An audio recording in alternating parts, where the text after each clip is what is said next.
अमूमन अखलाकी नौयत के होते हैं, तनकीदी मज़ामीन होते हैं, तारीखी नौयत के मज़ामीन होते हैं या तज्ज़ियाती मज़ामीन होते हैं। इनमें दो मज़ामीन जो है वो इंतहाई मुश्किल है, दो को लिखना वो इंतहाई मुश्किल होता है।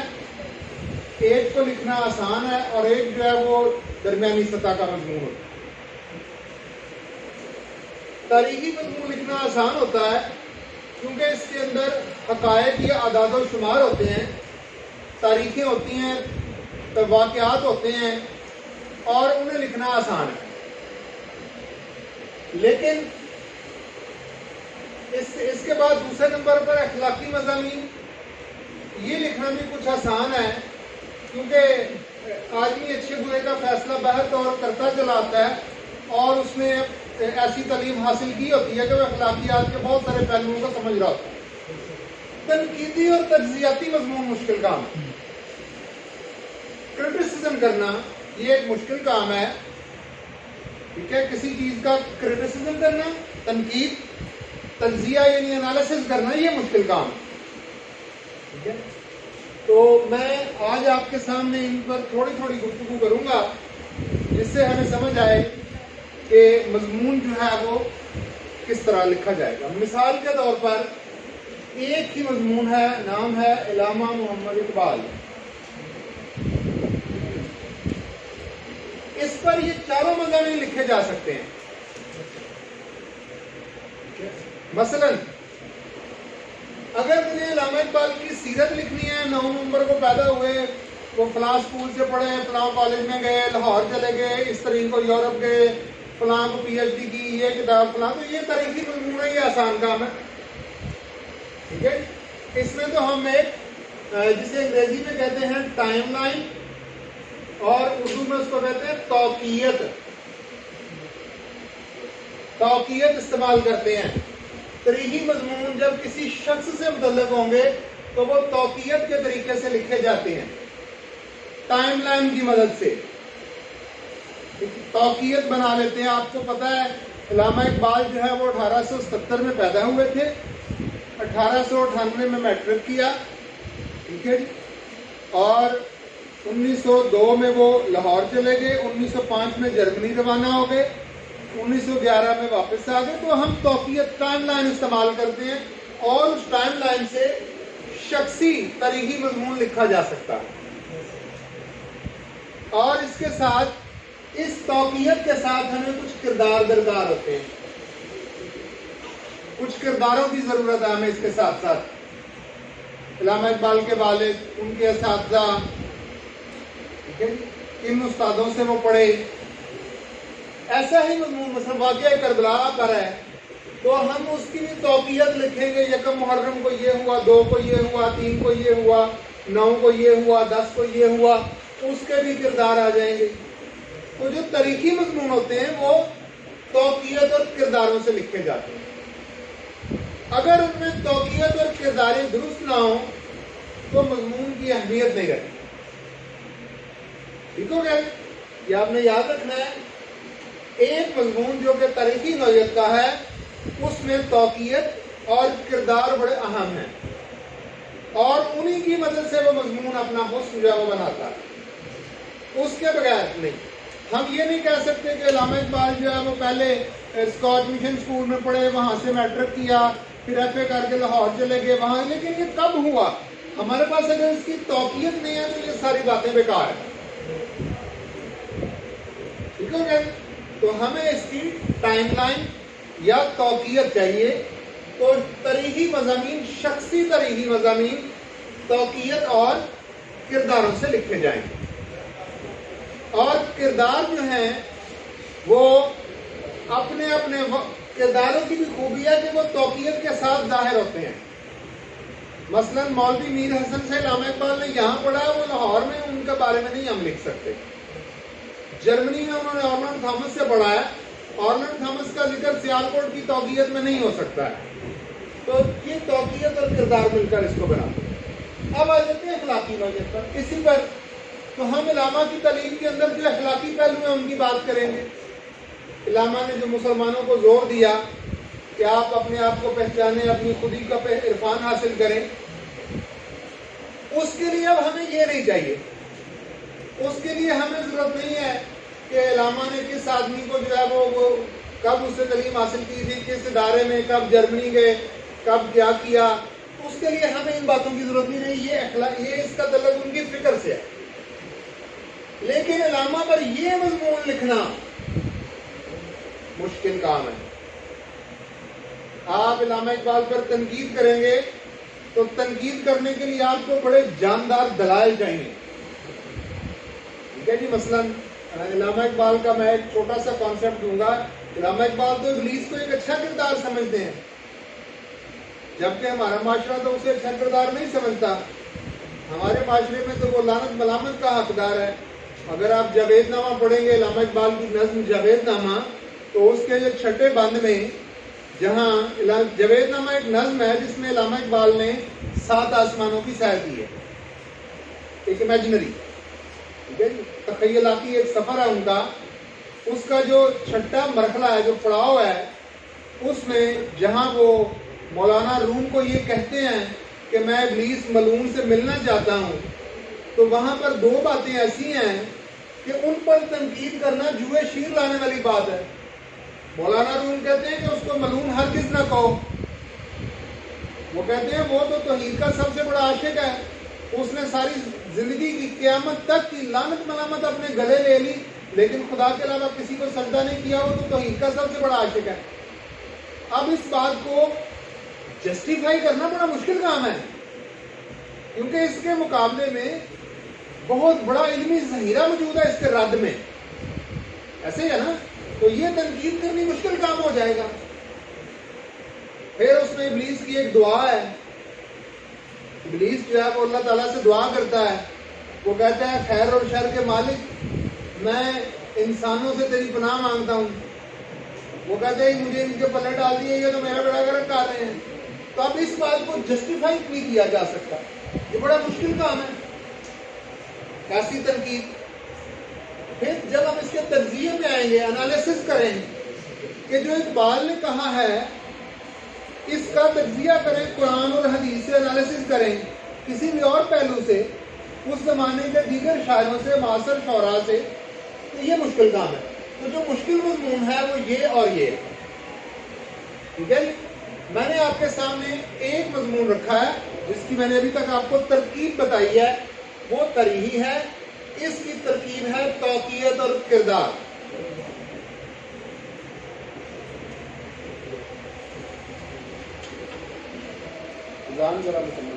आपके सामने रखा था कि वो तौक़ीयत और किरदार से लिखा जाए।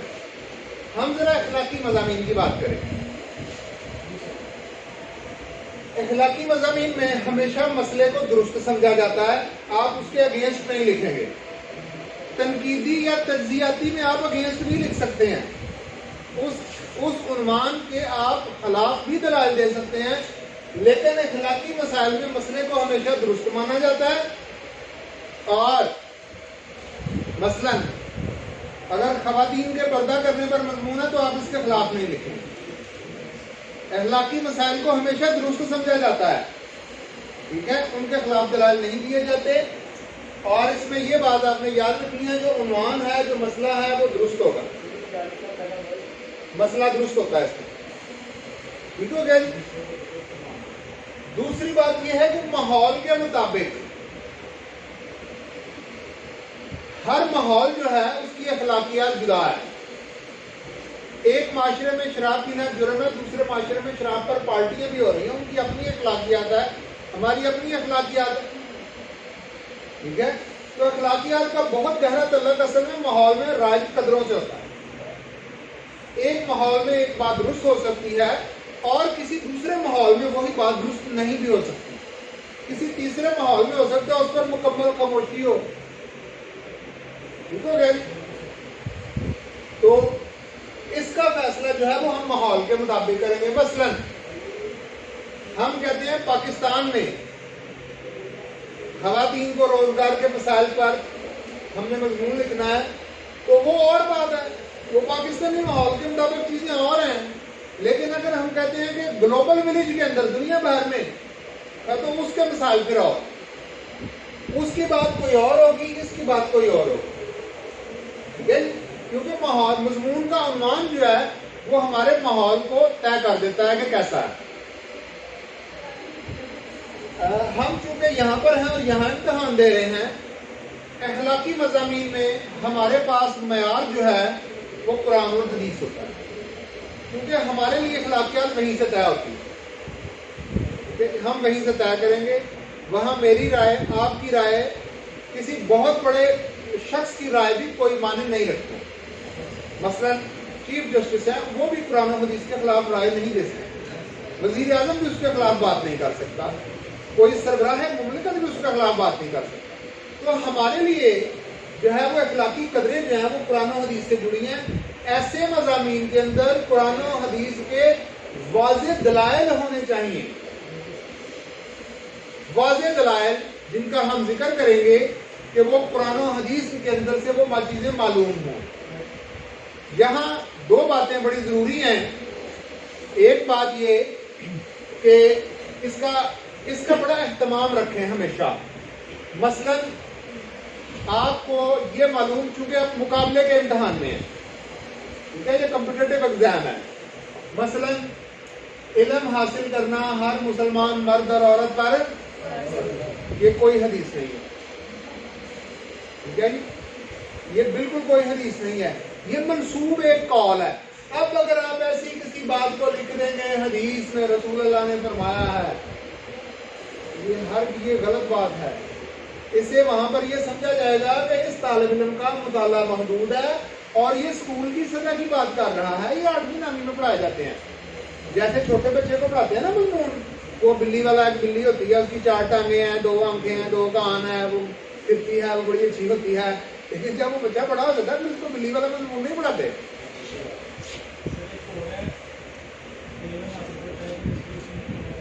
जी वो उसके बारे में भी कहा जाता है जी, वो तो वाज़ेह है कि वो कौल है, वो हदीस आई है। इस पर तो बाज़ उलमा मानते हैं इसको। इसमें कौल कही हुई बात है, हदीस फरमाने रसूल है। मसलन रसूलुल्लाह ने फरमाया है कि ये काम करो, ये हदीस है। एक आदमी कह रहा है कि मैंने सुना रसूलुल्लाह ने ऐसे फरमाया, रसूलुल्लाह ने वो कह रहा है। देखिए वो टेक्निकल इशू है, वो हदीस नहीं है।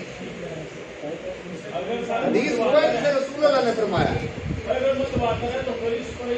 जी मतवार, वो उसमें इकसाम है उसकी, मुख्तलिफ सही हो, मतवातर हो, रावी दुरुस्त हो, वो एक इस्लामी हाल में आप पढ़ेंगे उसे।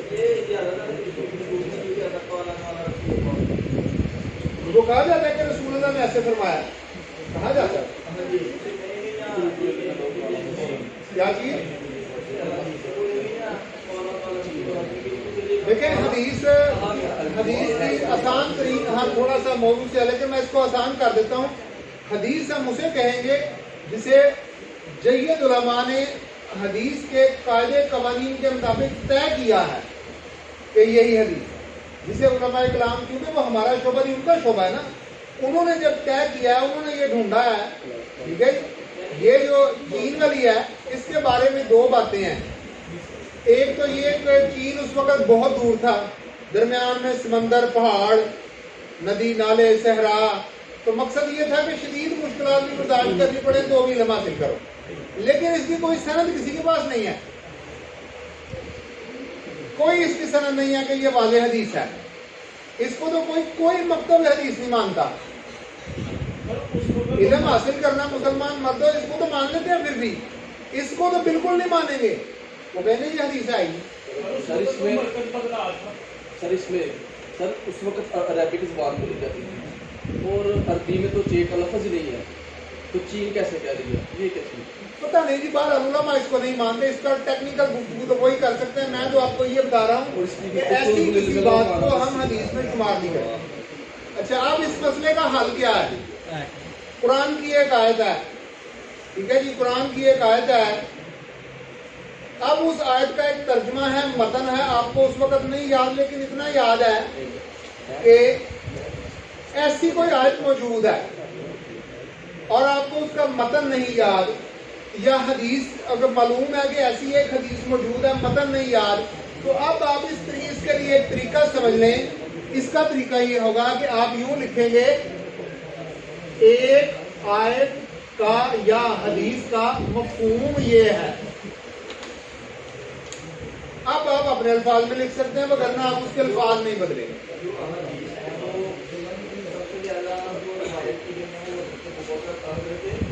अबू हुरैरा से जी, अबू हुरैरा।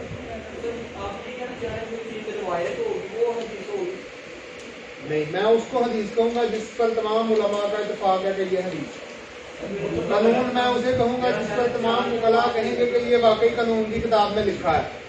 मेरा कहा कानून नहीं हो सकता, आपका शोभा है, आप बताएंगे, यह आपका काम है।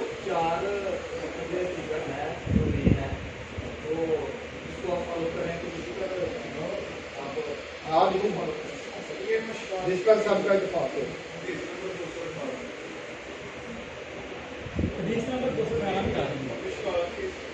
क्या चीन वाली? जी, ये तो मैंने आपको बताया कि इसको कुछ इसको दुरुस्त समझना, कुछ नहीं। इसके मतन में मसला है। इसका जो मतन है ना, कुछ का ख्याल है कि इसका मतन ये है कि इल्म हासिल करो माँ की गोद से कब्र तक, ठीक है। कुछ उसके मतन को दुरुस्त समझते हैं, कुछ इसके मतन, लेकिन उसको तो कोई भी दुरुस्त नहीं समझेगा, चीन वाली को, ठीक है। अच्छा जी, अब जो मेरा मुद्दा है वो ये है, अगर आपको आयत या हदीस याद है तो उसका मतन लिखे, नहीं याद तो फिर आप लिखेंगे एक आयत या हदीस का मफहूम ये है। फिर आप ये टेक्निक इस्तेमाल करेंगे, मफहूम की शक्ल में लिखेंगे, ठीक है। क्लियर हो गया? मैं इसकी एक मिसाल दे देता हूं आपको। बात चीजें जैसे कुरान मजीद में एक आयत है कि खा तुम एक शादी करो, हा दो करो, हा तीन करो, हा चार करो, ठीक है। तो ये अब इसका कंटेंट कुछ और है। आज भी अरबों में रिवाज है, वो 15-15, 16-16, 20-20 उस जमाने में भी करते थे, आज भी करते हैं। तो कुरान ने उनको कम करवाई, उन्होंने नहीं करनी है, घट करो, 1 2 3 4 से सबर करो। तो यहाँ जो है वो उन्होंने बढ़ा ली, तो मफहूम में फर्क आया ना। अब आप इसको यूं लिख सकते हैं कि कुरान में जो है वो शादी के बारे में, कसरत ज़ौजैन के बारे में जो आयत है उसका मफहूम ये है। अगर तो आपको आयत याद है, आयत लिख दें, अगर आपको उसका तर्जुमा याद है लिख दें, नहीं तो फिर आप लिखेंगे उसका मफहूम। ठीक हो गया जी? अच्छा जी, आखिरी बात कि इसे हम अकवाल से साबित करेंगे। जो अकवाल हैं उस पर, उस शोबे से मुतल्लक माहिर लोगों के, मसलन मजमून है, फर्ज करें मेरे पास मजमून है पाकिस्तान में बेरोजगारी के मसाइल पर, या पाकिस्तान बेरोजगारी से बढ़ती हुई बेचैनी, तो मुझे इस पर कायदनामा और अल्लामा इकबाल के अकवाल नहीं शामिल करने। मुझे इस पर किसी जो तज्जियाकार है, जो तरीही तज्जिया करता है, या जो अदाद शुमार को जमा करते हैं, मुझे उन पर मैं ये कह सकता हूँ कि गवर्नर स्टेट बैंक में, ठीक है, मैं उसकी बात कर सकता हूँ। मैं कहता हूँ माहिर माशियात डॉक्टर फलां फलां फलां जो है वो ये कह रहा है, ठीक है। हुकूमत के जो तर्जमान हैं उनके मुताबिक इस साल इतने लोग जो हैं वो बेरोजगार हुए हैं। तो इस पर जो अखबार हैं वो मुझे उस शोबे से मुतल्लिक साबित करने हैं। और आखिरी बात ये कि इसमें मुझे फैसला करना होगा कि ये मसला दुरुस्त है। तज्जियाती और तनकीदी में हम फैसला नहीं करेंगे, इसमें हमें फैसला करना होता है कि बयान करदा मसला बिल्कुल दुरुस्त है।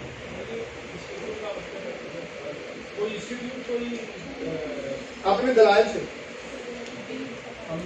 ये आपने मजमून में अपने दलाइल से शामिल साबित करना है। ठीक हो गया? ये एक आसान तरीका है अखलाकी मज़ामीन का। अब मैं आपको 3 उन्वानात लिखवाऊंगा, आपने अगली बार मेहरबानी करके उसका मजमून लिख के लिखिए। इसकी कोई चीज ना समझ आई हो तो मुझसे पूछ सकते। अखलाकी मजमून की बात, उसमें 4 बातें याद रखिएगा। नंबर 1, आपने अपने मसला हमेशा दुरुस्त होता है, उसके अगेंस्ट बात नहीं कर सकते। नंबर 2, माहौल के मुताबिक हम करेंगे। नंबर 3, कुरान और हदीस से दलाइल देंगे। नंबर 4, उस शोबे से मुतल्लक जो माहिरीन है उनके अक़वाल से उस बात को साबित करेंगे और फैसला करेंगे कि वाकई ये बात दुरुस्त है, ये गलत नहीं है। इसमें एक बात आपने याद रखनी है कि अगर तो आपको आयत और हदीस का दुरुस्त इल्म है, अगर आपको आयत और हदीस का दुरुस्त इल्म है, तो आप जो है वो उसका वो मतन लिखें। अगर दुरुस्त इल्म नहीं है और आपके जहन में उसका मालूमात मौजूद है, ठीक है, तो फिर आप उसे लिख सकते हैं। उसका मफ़हूम ये है, जैसे काज़ी मोहम्मद अली जिन्ना की मशहूर कोटेशन है, काज़ी ने फरमाया था तलीम पाकिस्तान के लिए ज़िंदगी और मौत का मसला है। अगर तो मुझे ये अल्फाज याद हैं तो मैं लिख दूंगा, नहीं याद तो मैं ये लिख सकता हूँ कि काज़ी मोहम्मद अली जिन्ना के मुताबिक तलीम जो है वो पाकिस्तान के लिए ऐसे ही है जैसे किसी आदमी के लिए ज़िंदगी, जैसे किसी आदमी के लिए ऑक्सीजन। लिखूंगा, मुझे असल मतन याद नहीं, फिर मैं मफ़हूम की सूरत में लिख सकता हूँ। ठीक हो गया? 3 उन्वानात आपके सामने रखूंगा अखलाकी नौइयत के। नंबर 1,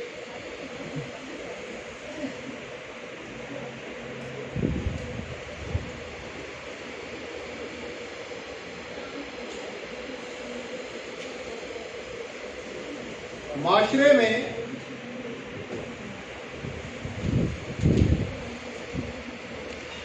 बढ़ती हुई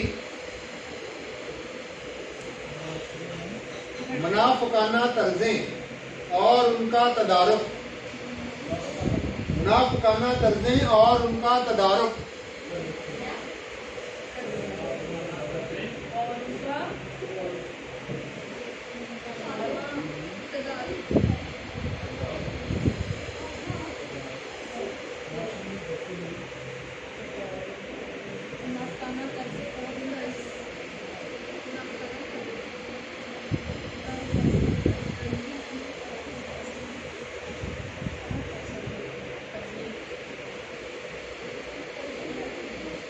माशरे में बढ़ती हुई मुनाफिकाना तर्जें और उनका तदारुक।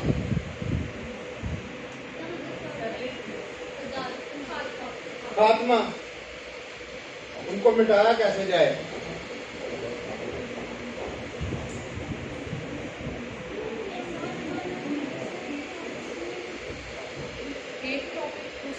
नहीं, दूसरा भी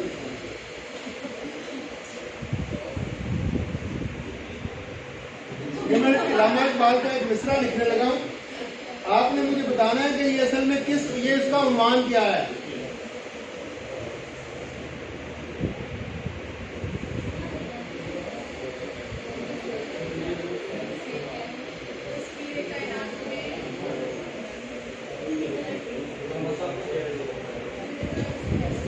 वजूदे जन से है तस्वीरे कायनात में रंग, इसी के साथ से है जिंदगी का सौदे दरूं।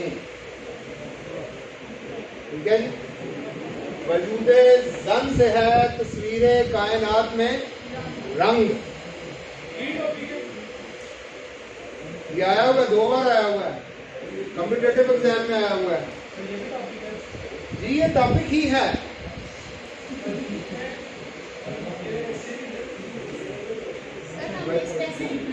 जी जी, इस तरह से ही लिखना है आप।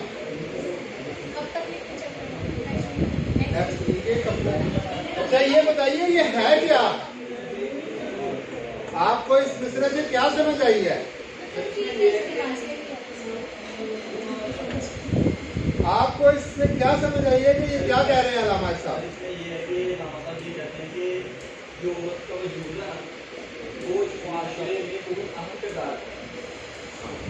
बाकी आप आपकी बात वो ये है कि अल्लाह ताला ने इसे बेहतरीन मखलूक बनाया है, माशरे में बहुत सारी चीज़ों को तरतीब देने के लिए, उसको चलाने के लिए और अपने। बिल्कुल दुरुस्त है।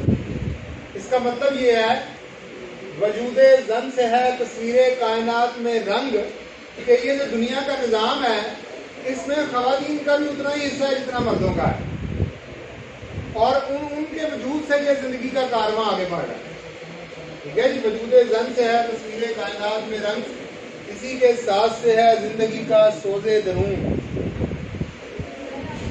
वो हमारे एक उस्ताद थे, वो कहते थे इस शेर में ना अलामा साहब को नुक्ते की गलती लग गई है। ये जो जन वाला नुक्ता है ना, वो कहते थे ये यहाँ पर आता है।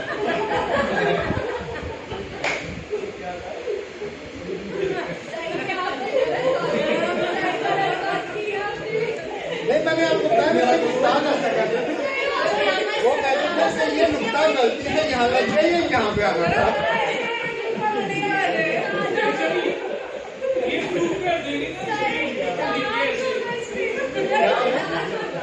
नहीं, मेरी ये राय नहीं है, मैंने वैसे बात आपको बताई।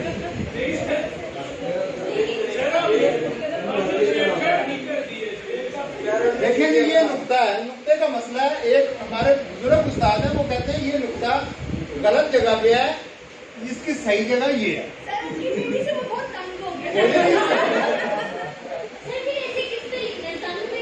नहीं, ऐसे अलामा साहब के शेर पे लिखना है जी, ऐसे अलामा साहब। ये तो जी जैसी आपके साथ गुजरती है वैसा लिखती है।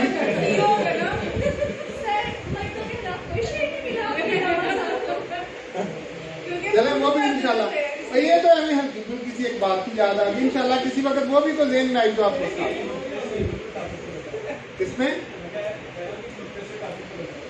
हाँ जी बिल्कुल जी, एक नुक्ते ने महरम से मुजरम बना दिया, हम दुआ करते रहे वो दगा समझते रहे। दुआ का नुक्ता वो उधर कर दिया, उन्होंने हम दुआ करते रहे वो दगा समझते रहे। नुक्ते ने महरम। तीसरा मजमून जी, ठीक है जी, वजूदे जन से है तस्वीरें कायनात में रंग, किसी के साथ से है जिंदगी का सोज़े दिल। इस्लामी ममालिक में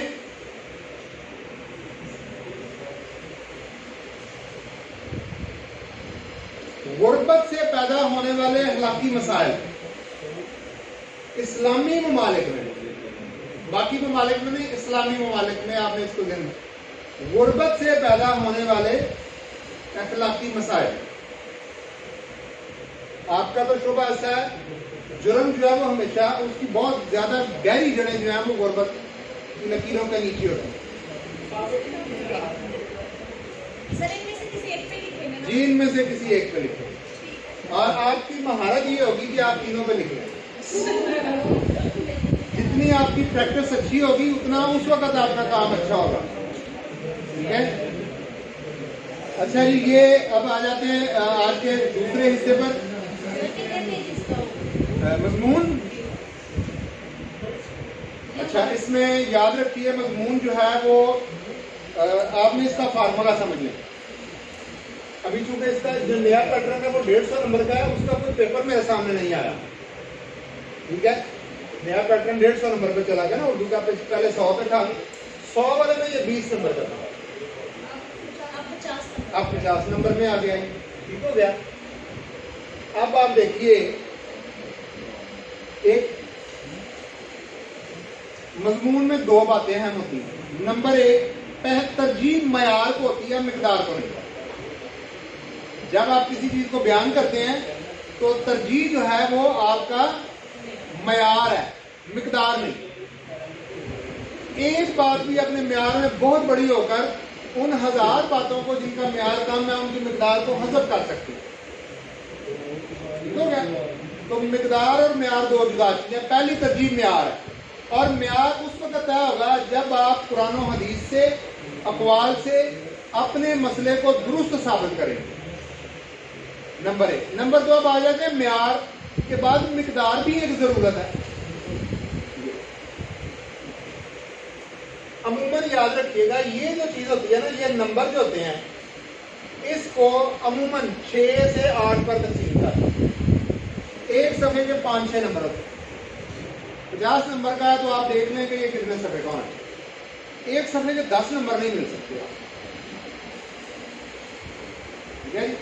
एक सफ़े के 10 नंबर कोई नहीं आपको देगा। आपने, मैंने 50 नंबर का मजमून था, 5 सफ़े का लिख लिया है, बड़ा आपने मार का मारा है, तो ये कोई ऐसी हर चीज कोई बड़ाई की बात है।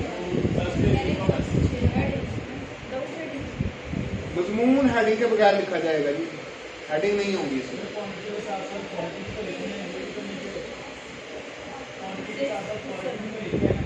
ऐसे ही है, 8 से 10 सफ़े का। अगर 50 नंबर का है तो 8 से 10 सफ़े का होना चाहिए। 20 का है तो 4 से 5 नहीं, हेडिंग के साथ मजमून नहीं लिखा जाता, पैराग्राफ में लिखे गए हैं। तवील बयानिया होता है, मजमून एक बयानिया है, मजमून नुकात नहीं है। कोई एजेंडा नहीं है कि जिसके आप नुकात तय करेंगे। मजमून लिखा इस तरह जाता है जी, मजमून का तरीका ये है। ठीक है जी, मैंने कुछ किताबें वो दी थी, उनको आप फौरन सेंड कर दी होगी ग्रुप में। उसमें एक मज़ामीन की किताब दी थी। हाँ जी,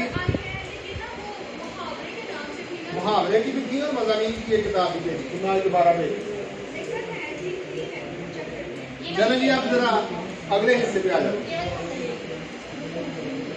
ये किताब आपके सामने थी, कुछ आपने इस पर किया होगा, मुझे नहीं मालूम।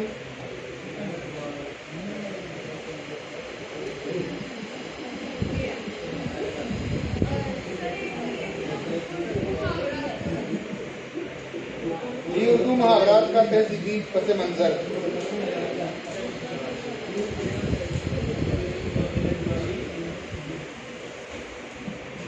भेजी थी मैंने किताब।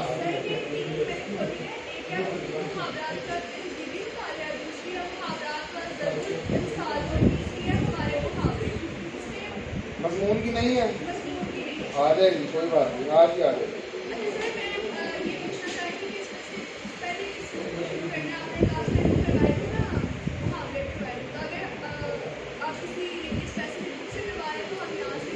नहीं, मैं यहाँ पर वो करवाऊंगा जो पिछले कई इम्तहानात में आ चुके हैं और अहम हैं, लेकिन जो नहीं आए इसका ये मतलब तो नहीं वो कभी भी नहीं आएंगे। ठीक है ना, इसके लिए आपको रेफरेंस बुक जो है वो मैंने शेयर कर दी है, उनका आप वक्तन फौक्तन जहाँ भी घर बैठ के जहाँ आपको वक्त मिले उनका मुताला करें। अच्छा जी, उस दिन हमने अलिफ के मुकम्मल कर लिए थे, आज करेंगे जरा बे और ते और पे के मुहावरे। बात बनाना, बात बनाना एक मशहूर मुहावरा है। बात बनाना, हाँ, बहाने करना, बहाने बनाना।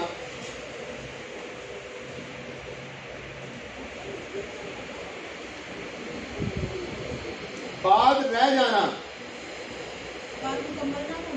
बात रह जाना, इज्जत रह जाना, इज्जत रह जाना। क्या आपने कहते हैं कि यार मेरी तो बात रह गई है, बच गया हूं, बचत हो गई, इज्जत रह जाना। बाग बाग होना, वो बहुत खुश, खुश नहीं बहुत खुश। बाल बीका करना, बाल बीका करना, बात भी का करना मतलब उसको कोई नुकसान पहुंचाना, नुकसान पहुंचाना, बिल्कुल ठीक है। बाजार गर्म होना, बाजार गर्म होना, किसी बात का बहुत ज्यादा चर्चा, और बाजार गर्म होना। और आपने भी कुछ बोला था, तादाद में ज्यादा कसरत होनी, किसी चीज की बहुतात होनी। मुल्क में रिश्वत का बाजार गर्म है, कसरत होना, बहुतात होनी, फरावानी भी कह सकते हैं। ठीक है जी, किसी चीज की कसरत होनी, कहते हैं ना मुल्क में रिश्वत का बाजार गर्म है, मतलब बहुत ज्यादा है, एक काम ज्यादा मिकदार में हो रहा है, बार बार हो रहा है, उसके लिए इस्तेमाल करें। मनफी मानों में इस्तेमाल हो। हाँ जी, मनफी मानों, जी मनफी मानों में इस्तेमाल। बिस्मिल्लाह के गुंबद में रहना, ये मुहावरा मेरे एक पेपर में आया था, मुझे हालांकि बड़ा ख्याल था कि मुझे आते हैं तो मुझे ये नहीं आता, मैं बाद में इसको मैंने सीखा। बिस्मिल्लाह के गुंबद में रहना, फकत, और ये मुहावरा दो मानों में इस्तेमाल होता है, ना तजर्बाकारी, ना तजर्बाकार होना, नंबर एक। नंबर दो, दुनिया के हालात से बेखबर होना। ठीक है, बिस्मिल्लाह के गुंबद में रहना, दुनिया के हालात से बेखबर रहना, और नंबर 2 ना तजुर्बाकारी, दोनों मानों में इस्तेमाल होता है। गोशा नशीनी और चीज़ है, वो गोशा नशीनी तो बाद बुजुर्ग वैसे दुनिया से किनारा कशी इख्तियार कर लेते हैं, तो उसे हम ना तजुर्बाकारी तो नहीं कह सकते, दुनिया के हालात से बेखबरी भी नहीं कह सकते। ठीक है, आप किसी को कह सकते हैं यार तुम्हें तो इस काम का पता नहीं, तुम तो हर वक्त बिस्मिल्लाह के गुंबद में रहते हो, दुनिया के हालात से बेखबर हो भाई, तुम्हें नहीं पता। ठीक है, बाल की खाल उतारना, बाल की खाल उतारना किसी बात के पीछे पड़ जाना, उसकी तय तक जाना। और 2 मानों में इस्तेमाल होता है। नंबर 1 तो जो आपने कहा है, तहकीक करनी, तलाश करना, किसी चीज के पीछे पड़ जाना। दूसरा बेजा तनकीद भी, बिला जरूरत तनकीद के लिए भी इस्तेमाल होता है। कोई आदमी आप उसको कहते हैं यार तुम तो हर वक्त बाल की खाल उतारते हो भाई। ठीक है, बाछे खिलना, बहुत खुश होना, बेहद खुश होना। बगले झांकना, इधर उधर की काम चाम करना। किसी बात की तो में रहना था। और बगले झांकना,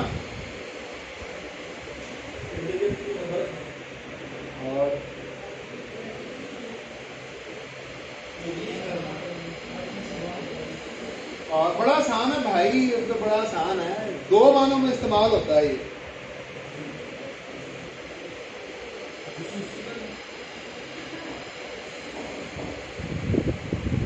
देखिए, अगर आप कहें कि आज मैंने ऐसे दलाल दिए कि महालक वकील बगले झांकने लगा, तो इसका क्या मतलब है? परेशान हो रिवर्स कर देना, रिवर्स कर देना, जवाब ना बन पड़ना। हैरान लाजवाब कर हाँ, लाजवाब भी कह सकते हैं, लेकिन सही बात यह है कि किसी से जवाब ना बन पड़े, शर्मिंदा होना। ठीक है जी, बगले झांकना, जवाब ना बन पड़ना, शर्मिंदा होना कि मेरे दलाल ऐसे थे कि मुआलक वकील बगले झांकने लगे, उनके पास जवाब नहीं बन पड़ा। भैंस के आगे बीन बजाना, किसी के फेस को समझाना।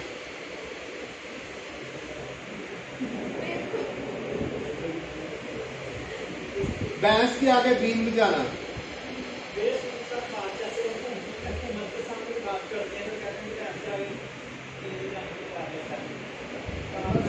बाद मियां मोहम्मद बख्श साहब पंजाबी के बड़े शायर हैं, सूफी शायर मियां मोहम्मद बख्श। उन्होंने एक किस्सा लिखा सैफुल मुलूक, उसका एक शेर है, वो इसकी तशरीह है। मियां साहब कहते हैं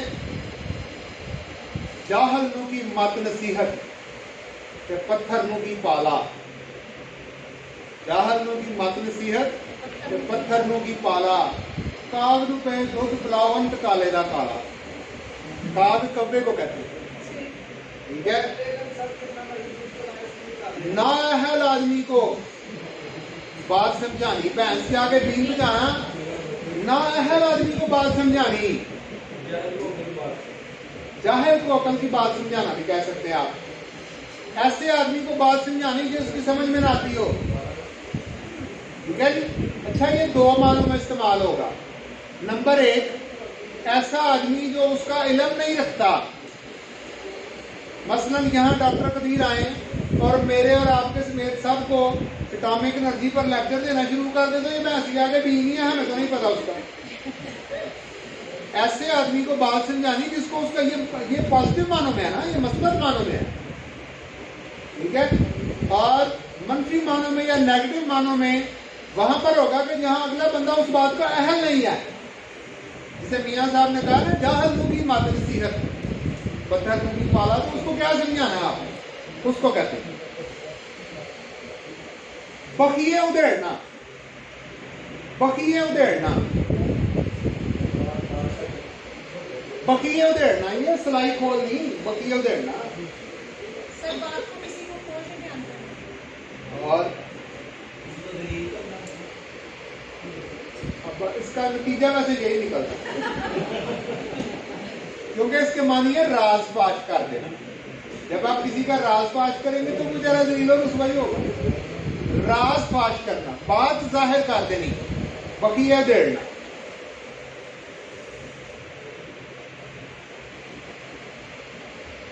बेनुक्त सुनाना, बिला वजह बिला वजह बुरा भला कहना, गुस्सा करना, गुस्सा करना, बुरा भला कहना।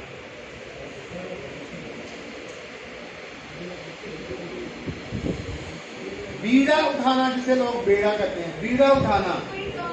अपने जिंदगी हाँ जी, कोई काम, कोई मुहिम, कोई जिम्मेदारी खुद अपने सर लेना। भेड़ चाल चलना, घटिया चाल चलना, किसी के साथ मानना चाहो उसके साथ चलना। एक ही रमश पे चलना, जैसा मानना चाहो उसके साथ। देखा देखी, देखा देखी वो काम करना। ठीक है, गांव में एक बच्चा पढ़ के वकील हो जाए तो बाकी पिंड भी कहना वकील नहीं कर, हमने सारे वकील बनाओ। एक लड़का बाहर चला जाए, बाकी सारे पिंड में निकल के कहें जी बाहर करो।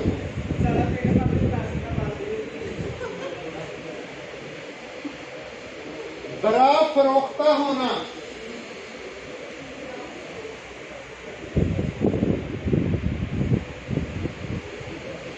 बड़ा फरोख्ता होना। लफ्ज पहले शायद आपने ना पढ़ा हो। और बड़ा फरोख्ता होना,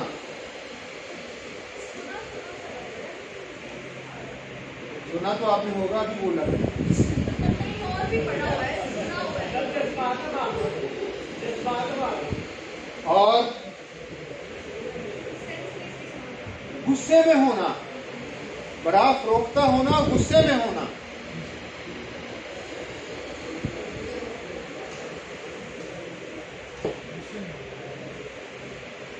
भाएं भाएं होना, बाएं भाएं करना, दोनों बाएं बाएं करना।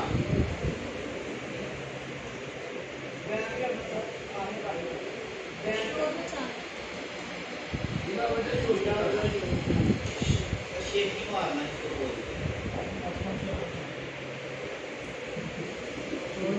किसी जगह का वीरान हो जाना, वीरानी।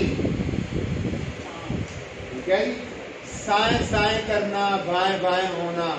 ये नासिर काजमी का शेर है ना, दिल तो अपना उदास है नासिर, शहर क्यों साएं साएं करता है, भाएं भाएं। ठीक है जी,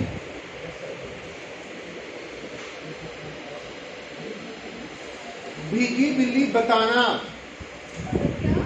भीगी बिल्ली बताना। अपने आप को शो करना, अपने आप को समझदार करना। सुस्ती, सुस्त होना। ठीक है जी? इसको किसी बात को टालने में भी इस्तेमाल करते हैं, भीगी बिल्ली बताना। अब कह सकते हैं मेरा मुलाजिम बड़ा सुस्ता, भीगी बिल्ली बताना तो कोई उससे सीखे, यानी काम टालना कोई उससे सीखे। हाँ, इसको पंजाबी में कह सकते हैं आपके काम तोड़ना चाड़ना, बहानेबाज भी कह सकते हैं। बेभाव की पढ़ना, बेभाव की पढ़ना। अपनी की हुई अपने गले आ पड़, अपनी की हुई अपने गले आ पड़। और बेभाव की पढ़ना।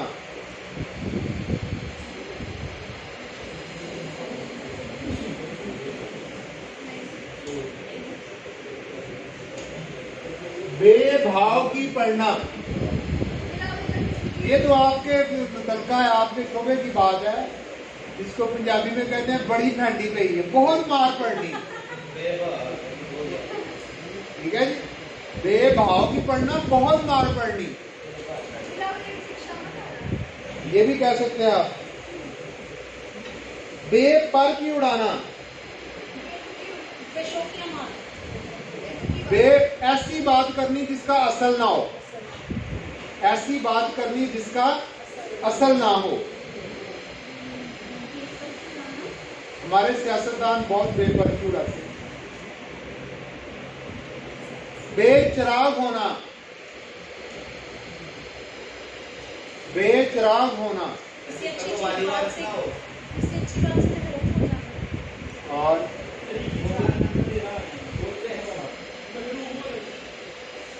और पुष्टदेहन होना।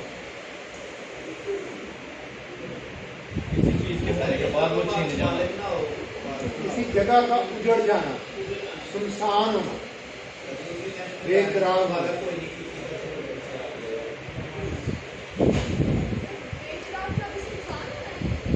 उजड़ जाना, उजड़ जाना, किसी जगह का उजड़ जाना। सुनसान जंगल भी होता है। जब कोई आबाद जगह उजड़ती है तो हम उसे कहते हैं ये बेचिराग हो गया, अब यहाँ पर कोई रोशनी नहीं मिलती। नासिर काज़मी का मिसरा ना, बेचिराग गलियां, घर में से घर से कोई निकलता नहीं, कोई असल में लिखा है बेचिराग, उजड़ गया, बर्बाद होना। ऐसे भी कहते हैं बेचिराग खाता है ये, सबको बहुत मालक चिराग कर देते हैं। पापड़ बेलना,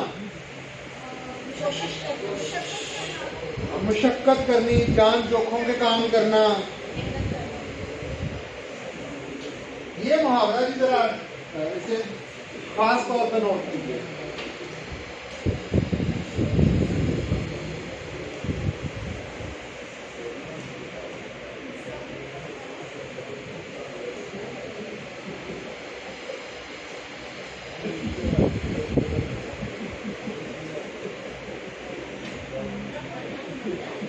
पत्ता पानी होना या ज़ोहरा आब होना, पत्ता पानी होना या ज़ोहरा आब होना। बहुत ज्यादा दुखी होना। और पत्ता पानी होना। आप क्या खा रहे हैं यार? ये चाय ले लो, मैं नहीं पीता, साथ में चाय करें। नहीं, मैं चाय नहीं पीता।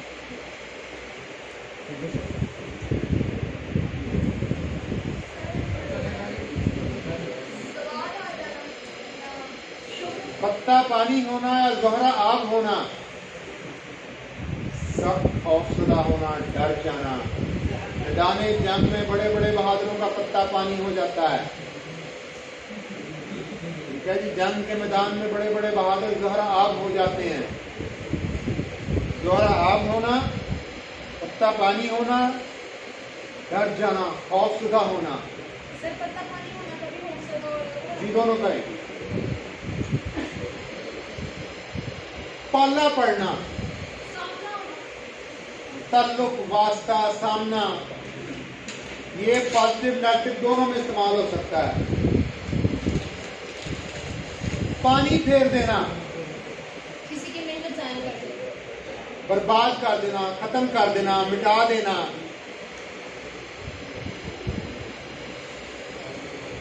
पानी में आग लगाना, नामुमकिन काम ना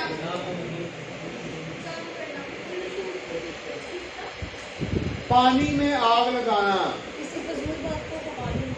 किसी फजूल बात को भगा देना। किसी हद तक करिए।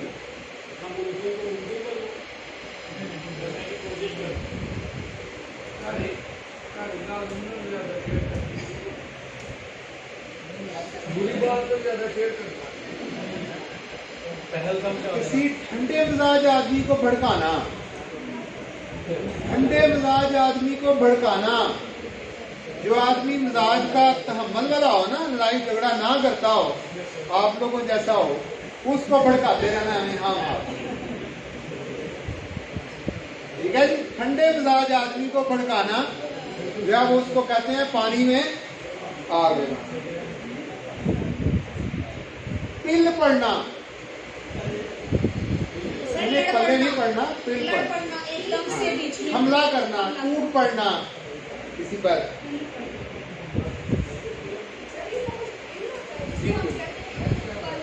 नहीं, पिल। उसी तरह लिखेंगे नीचे से।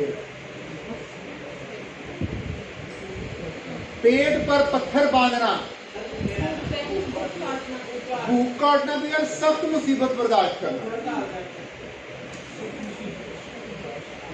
पेट काटना, पेट काटना, सर मेहनत करके अपनी सेक्रीफाइस में आपने क्या करवाया? कोई सेक्रीफाइस करना। किसी हद तक बेहतर है पेट काटना। और जरूरियात जिंदगी को नजरअंदाज करना। अब नतीजा तो उसका यही निकलता है, लेकिन मानी इसका ये नहीं। अखराजात को कम करना, अखराजात को कम करना।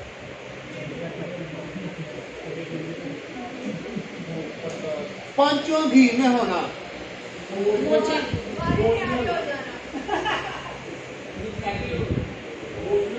घी लो ना।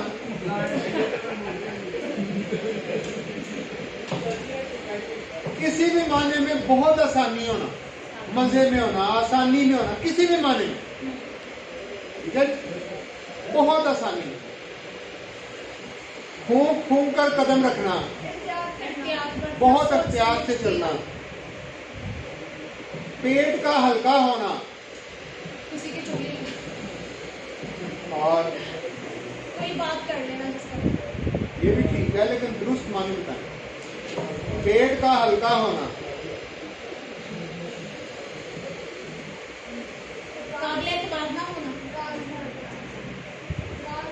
राज ना रखना। हाँ, राज ना रखना, राज ना रखना, किसी का राज अपने पास ना रख सकना।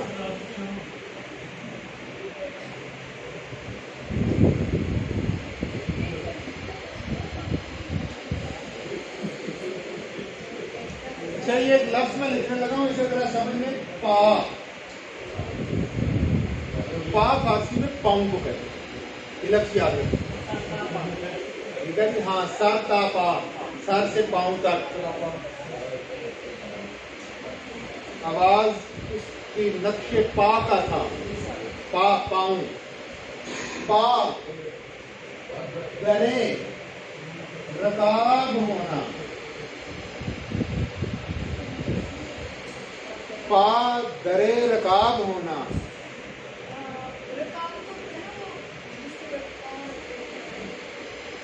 पा दरे रकाब होना।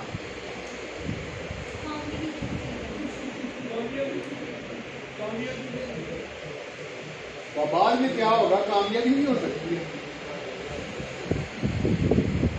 चंद रोज का मेहमान होना, जिंदगी थोड़ी रह जानी,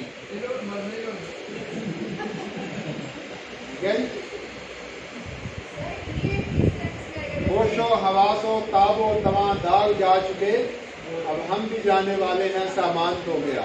पा दरे रकाब, चंद रोजा मेहमान, चंद रोज का मेहमान, जिंदगी थोड़ी होनी।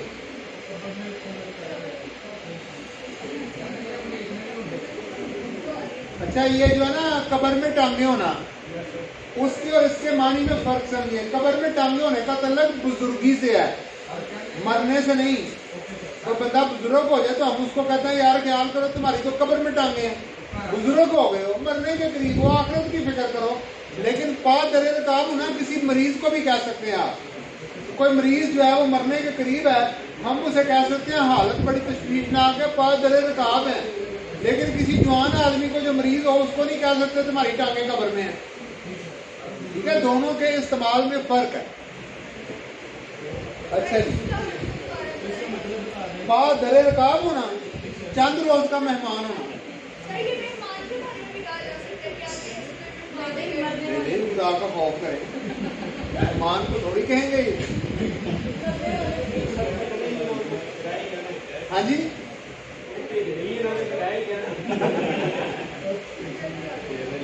अच्छा जी, पगड़ी उछालना, इज्जत खराब करनी, इज्जत उछालनी नहीं चाहिए, इज्जत खराब करनी, पगड़ी उछालना।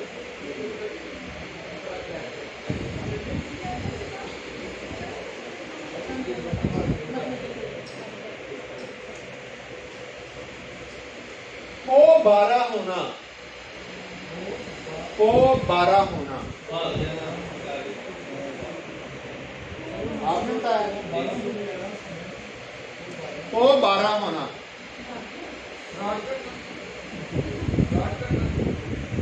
और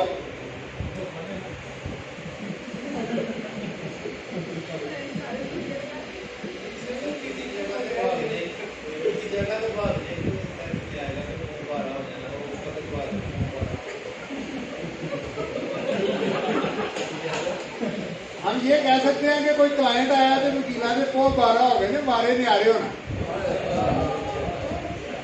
यानी वारे न्यारे होना। बाबा दिन हो गए ना, पो 12 नहीं होए।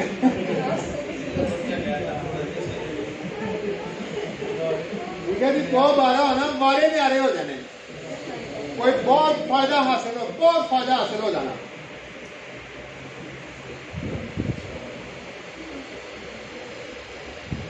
तुर्की ब तुर्की जवाब देना,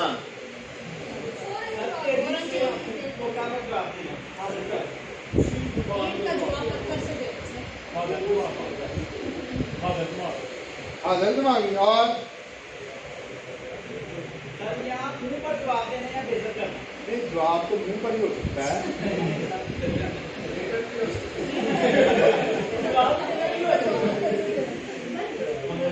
मुंह तोड़ जवाब, ऐसा जवाब कि अगला चुप कर जाए। शरीर का जवाब मत कर सकते। ये भी बात ठीक है, इस माने में भी दुरुस्त है। मुंह तोड़ जवाब देना। तुर्की तमाम होना, तुर्की तमाम होना, सर सारा मामला हल खत्म हो गया। ठीक है, काफी हद तक ठीक है, लेकिन दुरुस्त नहीं। तुर्की तमाम होना,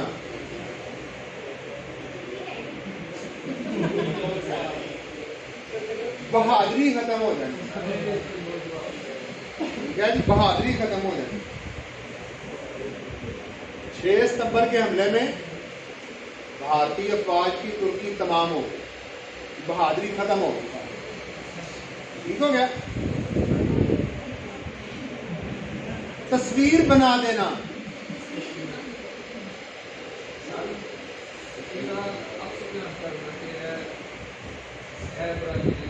बात को वाज़ेह करना, नक्शा खींचना, एक एग्जांपल है। और नक्शा खींचना। किसी हद तक ठीक है। ये फैसलाबाद के एक शायर होते थे, अब उनका इंतकाल हो गया हुआ है, बड़े अच्छे आदमी थे वो, बाबा जी उबैर अबूजरी। शायद तो उनके यूट्यूब पर चीज़ें मिल जाएँ। तो उनकी एक छोटी सी एक नज़्म थी, वो पहले पानी में तेरा अक्स देखते हैं, पहले पानी में तेरा अक्स देखते हैं, फिर मग्गे से हिला के रक्स देखते हैं।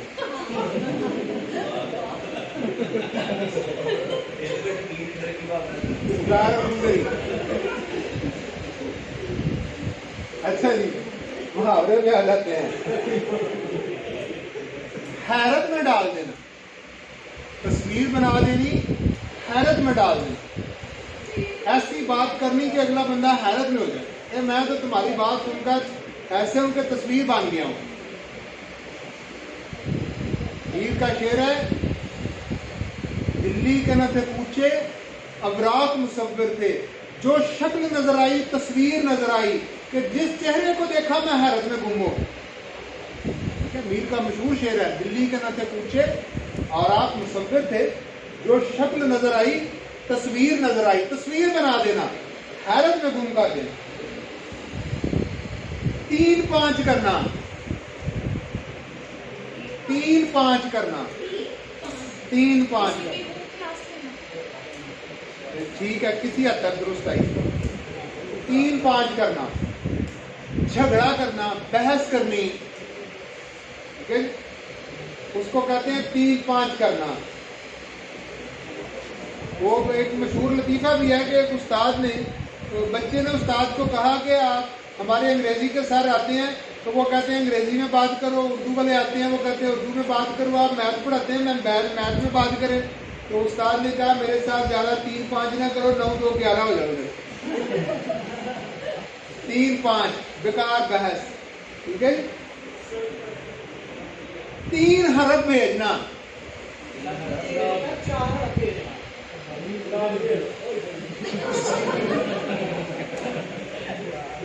3 हरफ भेजना, 3 हरफ। बताएं बताएं।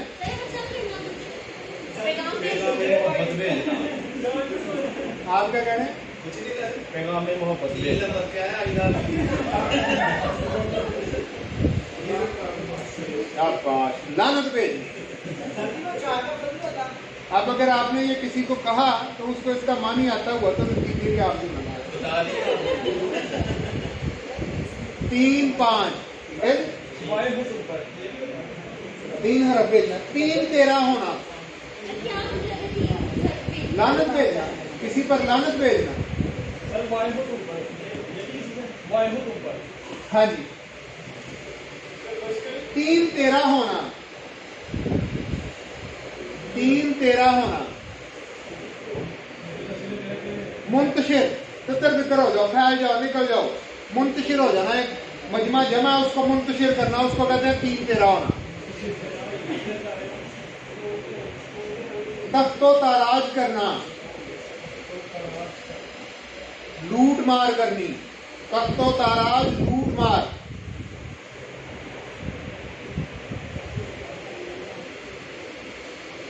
तिगनी का नाच नचाना, टफ टाइम भी ठीक है, वक्त में डालना, सख्त परेशान करना। बस 4 मुहावरे हैं। तस्ने बहाना, हाँ झूठे आंसू, झूठा रोना, तस्ने बहाना। टेढ़ी खीर होना, मुश्किल काम बहुत मुश्किल काम। इस मुहावरे का असल आपने वो सुना होगा, वो बगला बगले वाला, बिल्कुल ऐसे ही है। वो एक हाफिज साहब थे, तो हाफिज उसको भी कहते थे देहात में जो उनका हो बिनाई ना हो जिसकी। तो वो किसी ने वो उनके पास कुछ प्याले में कुछ चीज लेकर आया, तो हाफिज साहब ने पूछा ये क्या है? उसने कहा ये खीर है। हाफिज साहब ने कहा भाई मैंने तो खीर कभी नहीं खाई, खीर कैसी होती है? उन्होंने कहा हाफिज साहब खीर सफेद होती है। हमने कहा यार मैं तो मुझे जानता हूँ बिनाई नहीं है, तो मुझे क्या पता सफेदी क्या होती है? उसने कहा हाफिज साहब बगले की तरह। हाफिज साहब कहते हैं मैंने बगला नहीं देखा। उसने बाजू ऐसे करके उसने कहा हाफिज साहब ये ऐसे। हाफिज साहब ने कहा जी ऐडी टेढ़ी है तो मैं नहीं खानी। इसलिए मुहावरा बना टेढ़ी खीर होना। तमक कोइयां मारना, अंदाजे से काम करना हाँ अटकल से, अंदाजे से, तुक्के मारना भी बिल्कुल। तमक कोइयां मारना,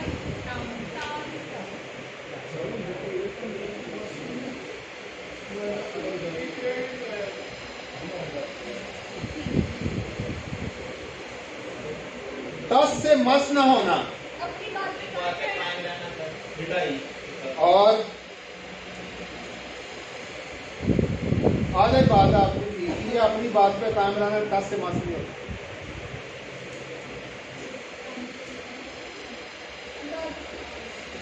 किसी हद तक भी ठीक है,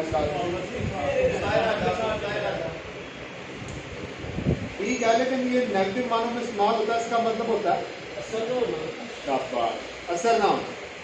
किसी बंदे को असर ना होता, हम कहते हैं तो जरा अपनी बात से टस से बात नहीं होता, उसको उदाहरण समझा है।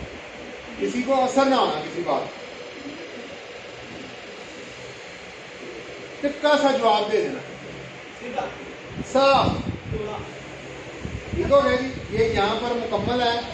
अच्छा अब ये मुझे बताया गया था 5:30 तक का वक्त है, तो मैंने 5:30 पर इसको मुकम्मल किया, लेकिन आप लोग भी 5:30 के वक्त को मुकम्मल किया जी। नहीं आप तो बैठे हुए हैं, मैं उनके लिए कह रहा हूँ जो मौजूद नहीं है। अब आप